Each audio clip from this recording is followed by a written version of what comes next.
And of course, before we get started, it is important to acknowledge our traditional lands. So at Royal Roads University, we are acknowledging the campus is located on the traditional lands of the Lekwungen-speaking peoples, the Songhees and Esquimalt First Nations. And it is with gratitude that we now learn and work here, where the past, present, and future of Indigenous and non-Indigenous students, staff, and faculty come together. So grateful to be here with you all today. And of course, the reason we're all here, folks, is to discover the Doctor of Social Sciences program. I am pleased to be joined by Dr. Mary Bernard, who's the professor and program head of the program. And my name is Ariana Konjerski. I'm an education specialist at Royal Roads University, and I work in student recruitment. So always delighted to be with you here today. And Mary, thank you for joining us. Thank you so much. I'm happy to be here. Fantastic.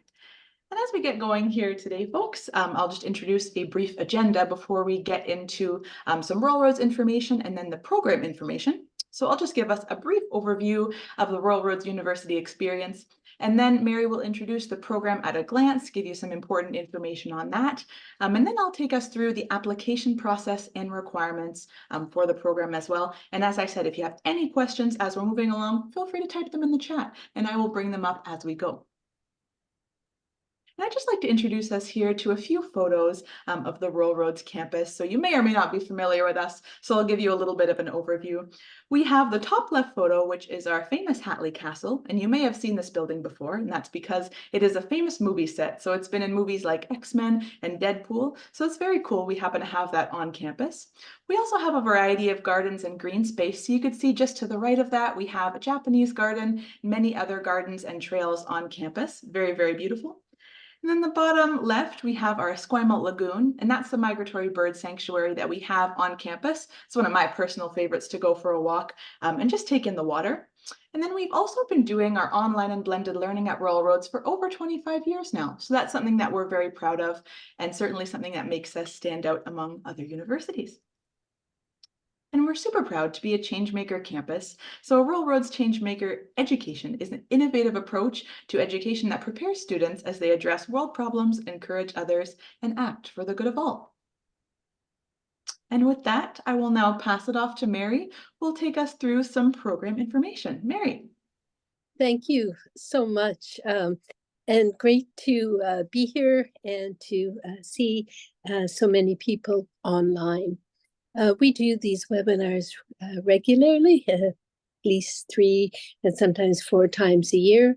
And its purpose is to make sure that you meet us as a team is one of our primary purposes, so that you know that anytime after this webinar, if you're interested in the program, that you can reach out to us. So I'm here today with Carol Zandu, who's the manager of the College of Interdisciplinary Studies. Carol, did you want to say hi so we can see your face? Yeah. Thank you, Mary. Hello, everyone. We're so happy you're with us this afternoon, and just hope that you learned from this webinar, and just know that we've got a wonderful team to help you in any way. Rhonda is an enrollment advisor with us who knows this program so well, and I know she'll be a tremendous help for a lot of your questions. Thanks, Mary. Thank you. And thank you, Rhonda, for being here today as well.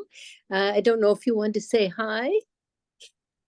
Hello, everyone. Yes, I'm an enrollment advisor at Royal Roads, and I encourage you to reach out to me if you have any questions. If you need to have a conversation about the processes, your research, anything, I'm happy to engage with you. So I'll post my contact information in the chat box, and do feel free to reach out. Thank you. Thank you, Rhonda. And Rhonda and I often work as a team in that respect, that Rhonda will often do the first interview with you and give you all of the information you need to know. And then Rhonda will send me a note that you're interested in following up with more information, particularly around your research, and then I can do a follow-up call with you. In addition to working closely with Carol and Rhonda, I also work with Yvonne Westcott, who's program associate and does all of the daily contact with the DSOC students. Yvonne, are you there to say hi? I am. Hi, everybody. I'm Yvonne. Like Mary said, I'm the program associate with the college, and my focus is the DSOC program only. And yeah, that's what I do mostly. I deal with the DSOC students on a daily basis. So Mary and I work closely together with that. It's nice to meet you. Thank you. And so as I speak to the number of slides, I encourage you all to interrupt with questions. And it doesn't matter the nature of the question, any question is fine. So I'll start by describing the degree. I've been program head for, I guess now, since 2020, so that's 4 years, but I was actually involved in the development of this particular degree. And what we wanted to do is have a doctorate degree that was that reflected the other principles and characteristics of Royal Roads University. And that it is that we're interdisciplinary in nature. Royal Roads doesn't have any disciplines like English or biology departments and so on. They're all thematic program areas, including the Doctor of Social Sciences. And we're applied and professional in nature. So we certainly deal with theory, and we're certainly research oriented at the doctoral level and at the other levels as well. But there's a very strong applied and professional orientation to all of the degrees at Royal Roads University. This particular degree, the Doctor of Social Sciences, is a doctoral degree, but it's not a PhD. There are 2 types of doctorates in the Western world. There's our PhDs, which is Doctor of Philosophy, but it can be in any discipline. For example, I have a PhD in sociology. Or it can be a professional degree, professional doctorate.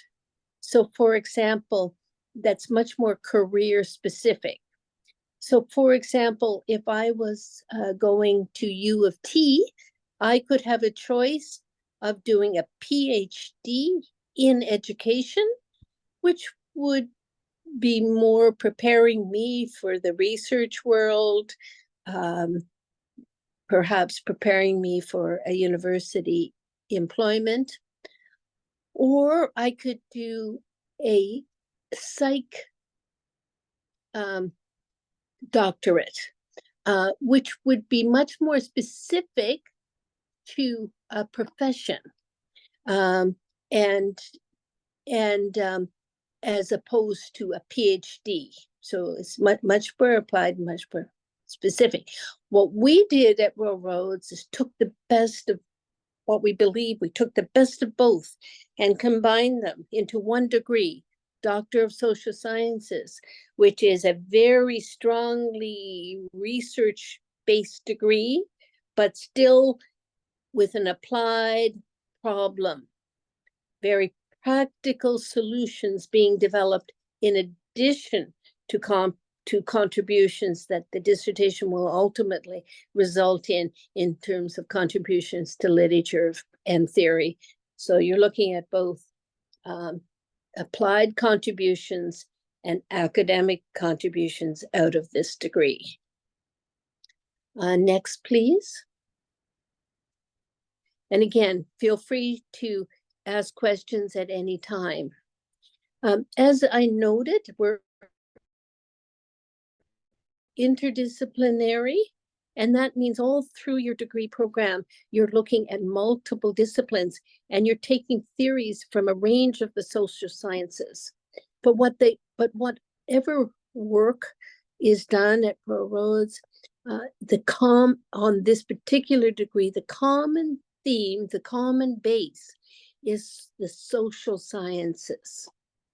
So you would look at the the theory and the paradigms that relate to the social sciences that underline the ways of knowing and the ways of doing the research. There's a broad range of topic areas.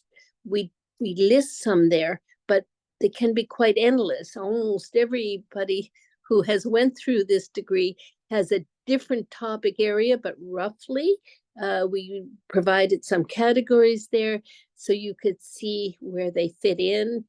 And also, those categories roughly describe the content knowledge of our core and associate faculty members.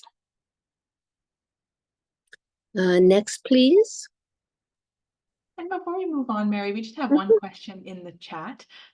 Heather's asking, what about organizational psychology? The short answer is yes. Most of the work that is done in that area, we draw on faculty members out of two areas. One would be from the School of Leadership Studies, where organizational studies in relation to leadership is prominent, and also from our Doctor of Business Administration faculty members out of the Faculty of Management. We have quite a few students who I would describe as working within the organizational psychology, organizational behavior, organizational leadership categories.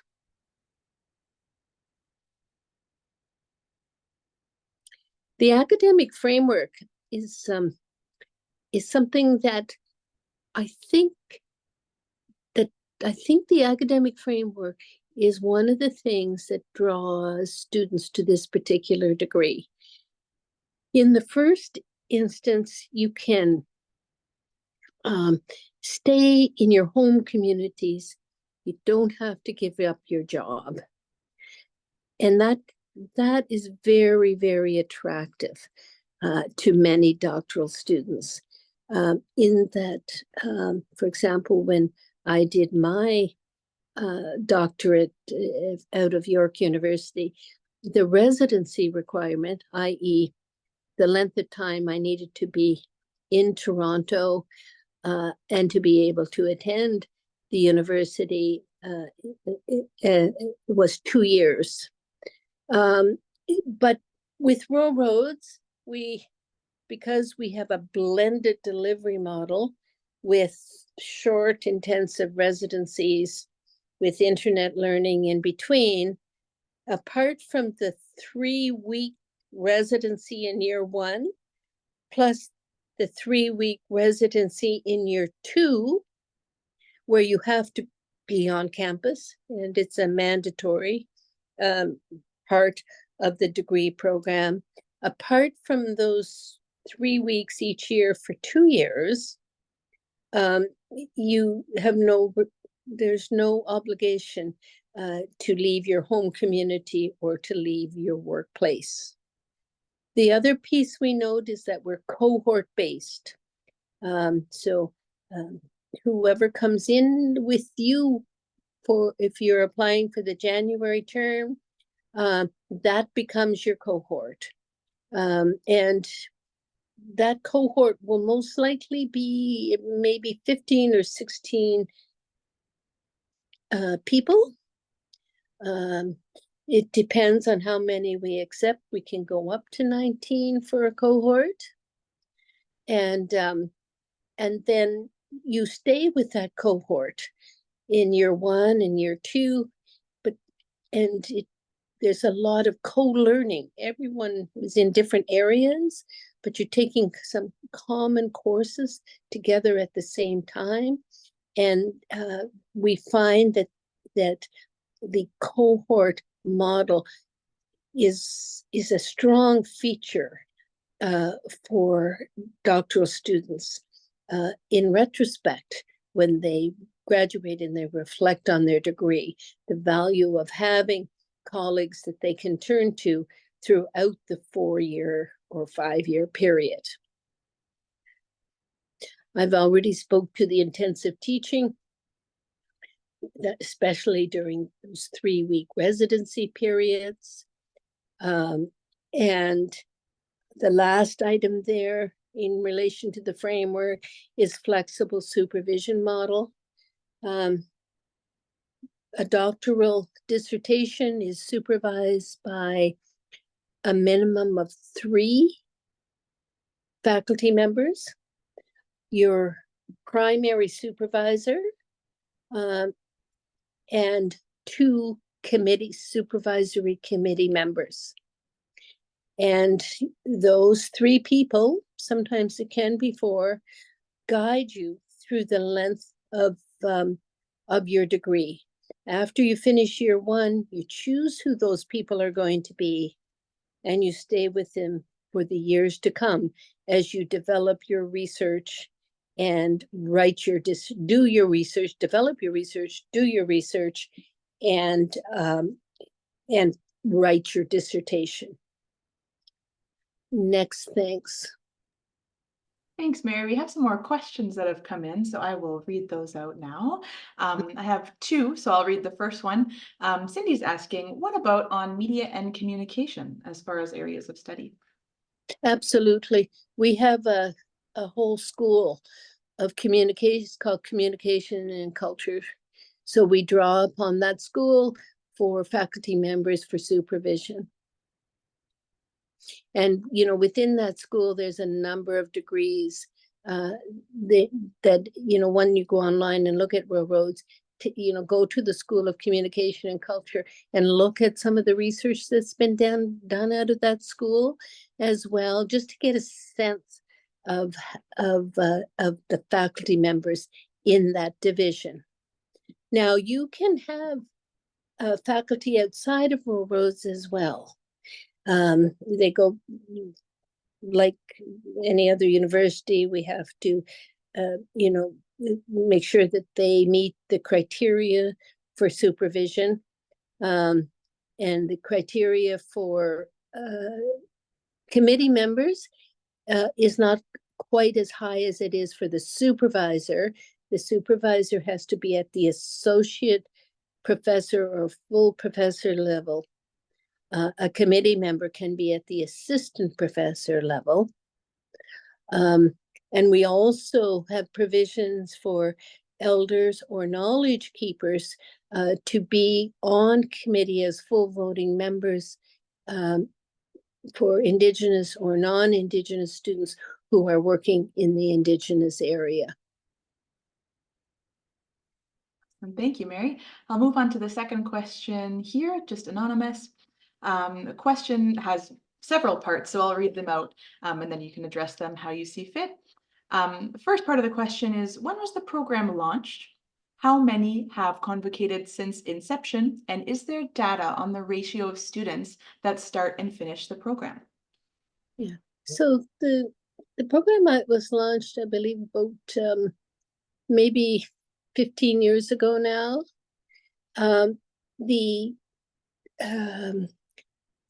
I think, and Carol maybe answer this better than me, but I think at last count, I saw about 130 graduates of the program. Yeah, I think you're about right, Mary. Yeah. Yes. And the ratio is an interesting one.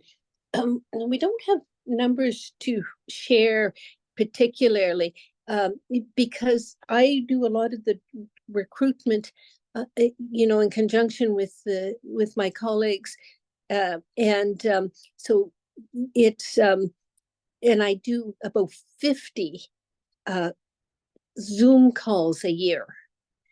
Out of those 50 calls, could be inquiries and so on, I really start the process of, and so does Rhonda on when she does her first part, like really making sure that the program is the right fit for you, but also it's the right time for you.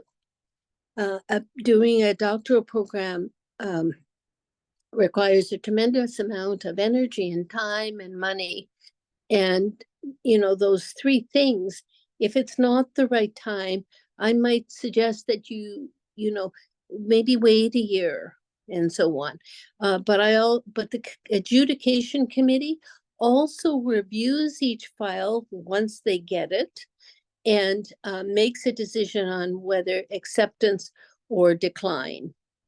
I can give you an example of what I've done so far this year. When I say I mean the adjudication committee. I think I'm going to say just this.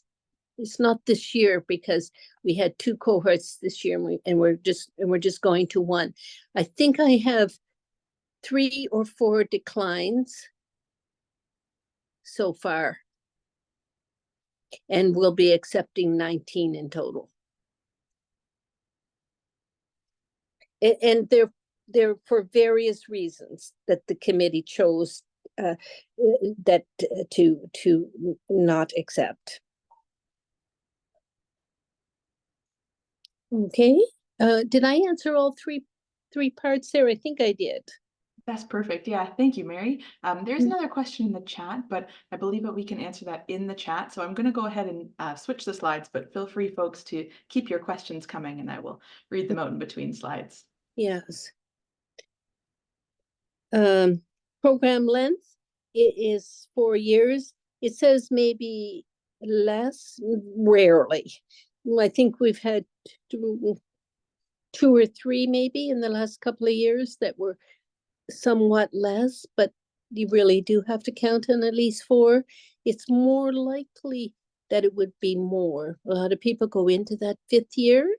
They're kind of aiming for, everybody's aiming for 4. And it's designed to be done in 4.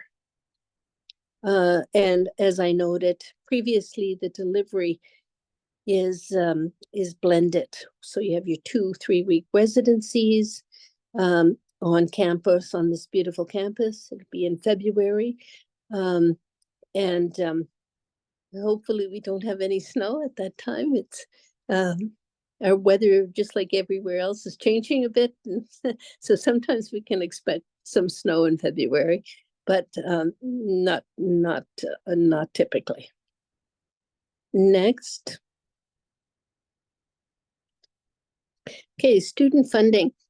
Excuse me.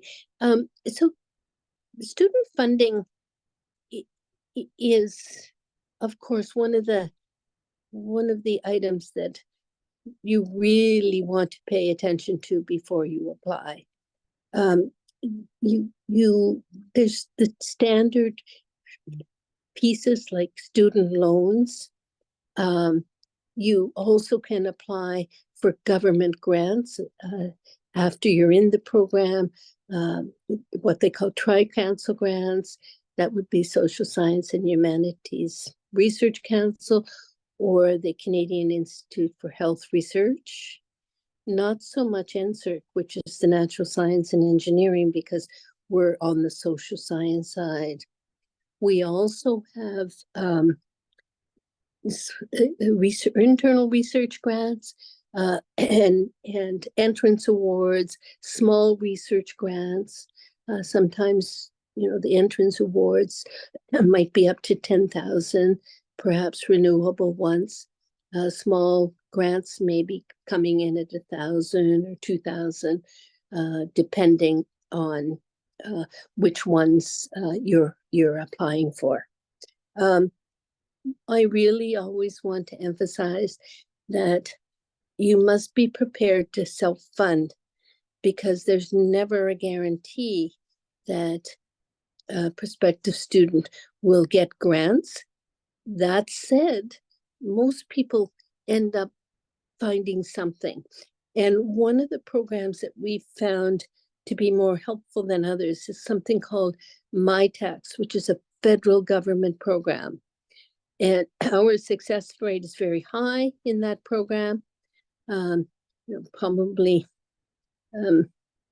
Probably for the university as a whole, something like 98%. However, the catch is you have to have a sponsor who will pay 50%.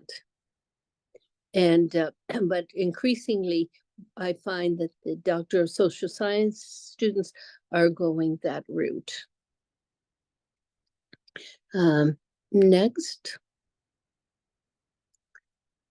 Oh, it's back to you. Thanks, Mary. I appreciate it.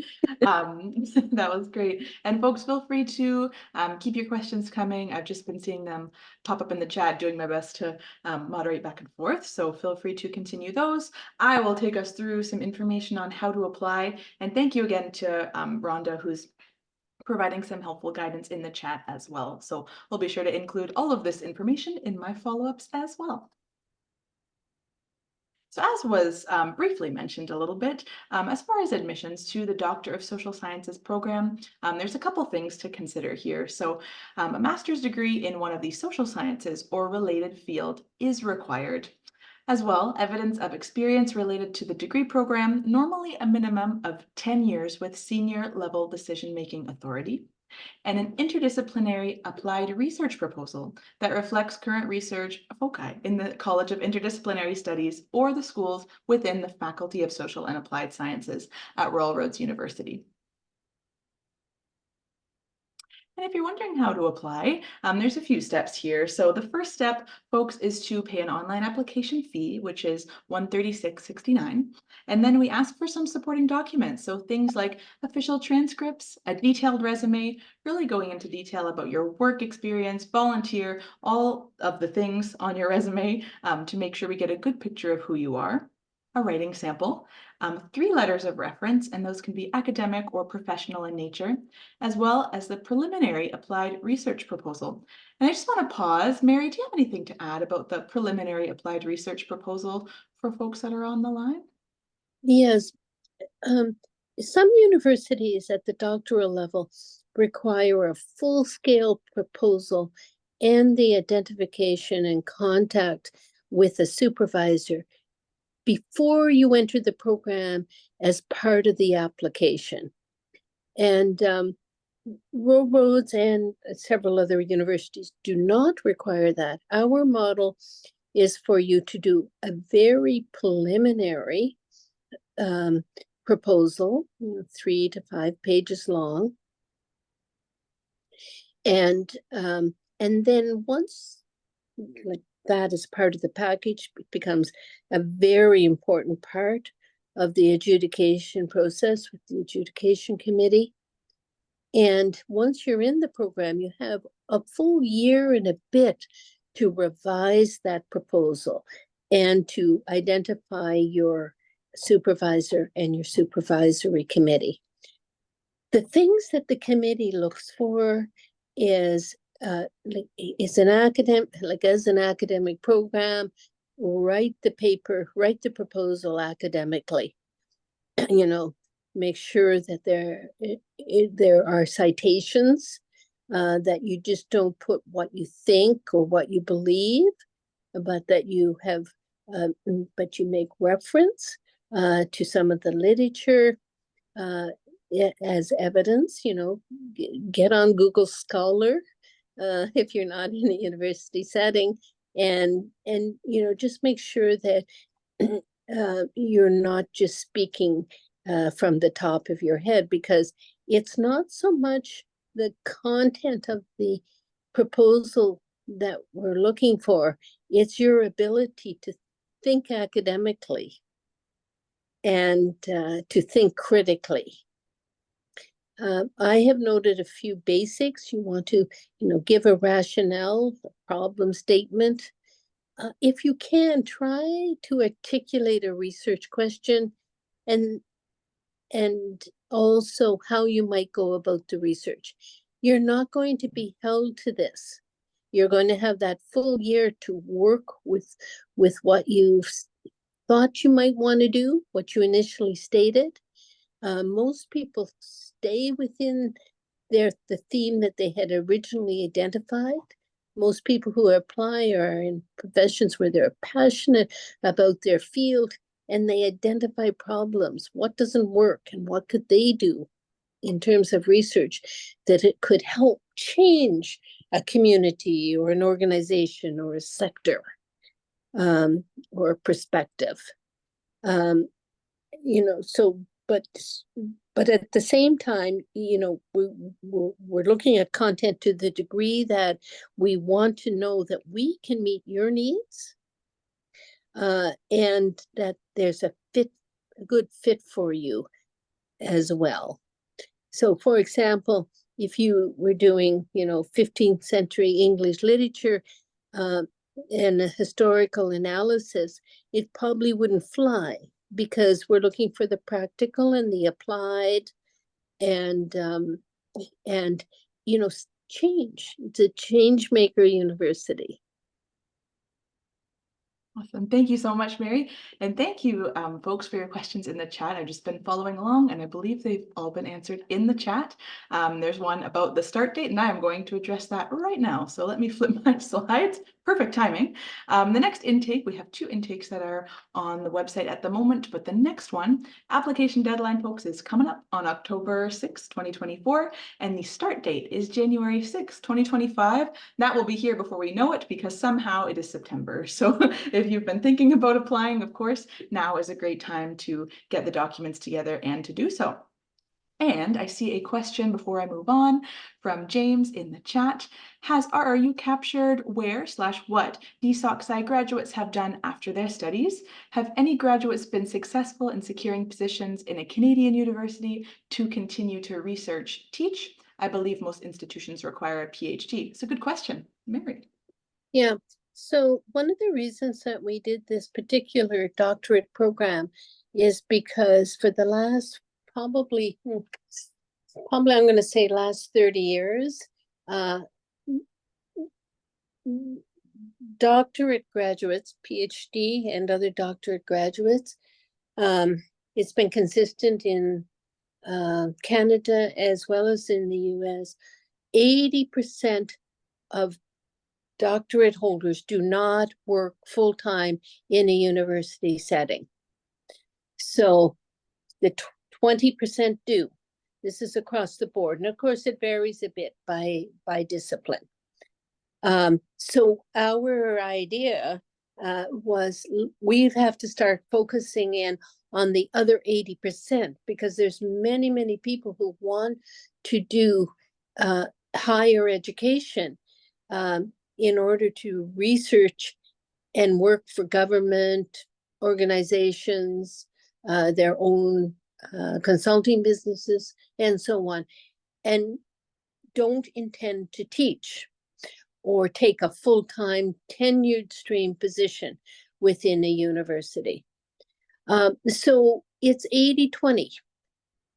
Roughly, I would say our numbers are about the same. And although we don't have the exact follow-up numbers, but what I can say is whenever we have a new cohort, let's say a cohort of 15, there's probably at least 3 or 4 of those people who are already have positions within colleges or universities, but they don't have their doctorate. So that group itself, you know, they go back into their workplaces with their doctorate. So that alone probably brings us up to that 20%. There are others who do apply, and yes, are able to work in university settings. For example, one that comes to mind is that hadn't previously taught is a person whose research was on elderly gay men in rural settings, and he was hired by UVic a couple of years ago, less than a year, I think, after he graduated. So it's more a question of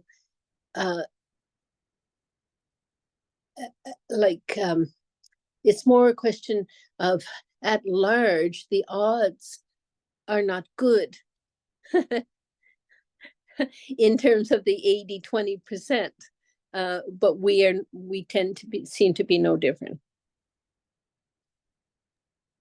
Fantastic. Thank you so much, Mary. And there's more questions rolling in. We've answered them in the chat. Thank you so much to Rhonda for doing so. It's very helpful. So I will carry on here.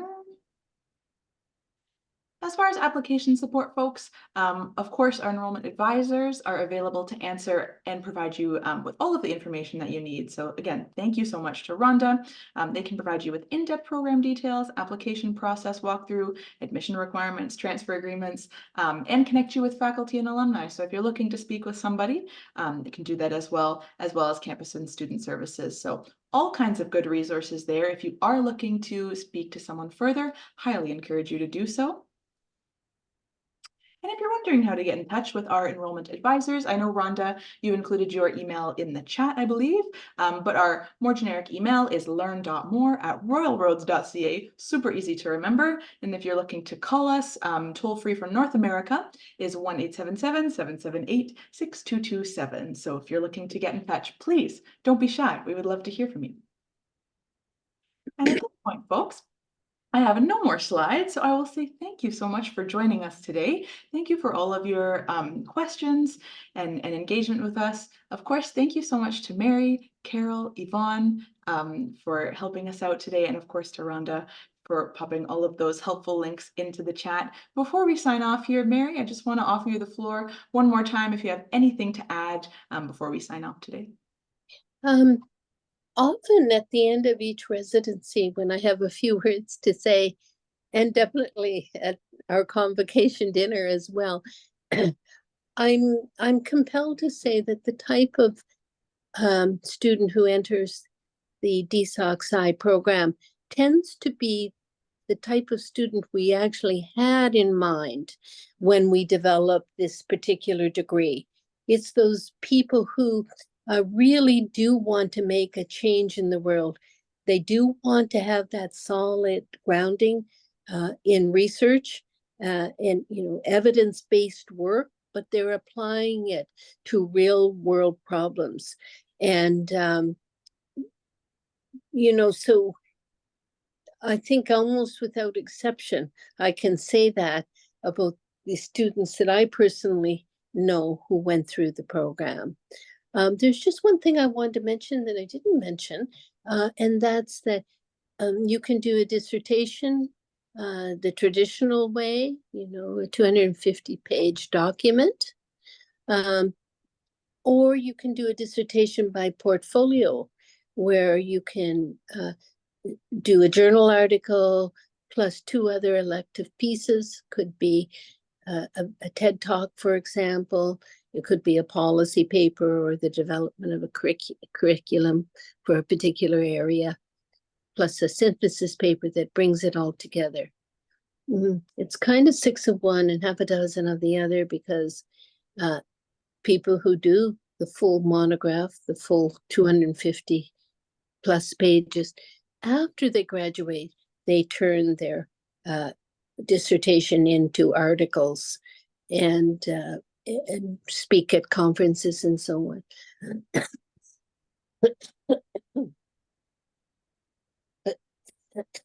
The difference with the portfolio is that you do that while you're here at Royal Roads itself. It sometimes can take a little longer, but don't really have the stats on how much longer that might be. That's all from me. Thanks. Thank you so much, Mary. Again, thank you so much, folks on the line. Thank you to folks on the recording as well, if you've made it to the end. For any more questions, folks, feel free, of course, to reach out to Rhonda or learn.more@royalroads.ca. And we hope, of course, to see you in the program and see you on a webinar next time. Until then, take care. Bye, everybody. Thanks, everybody.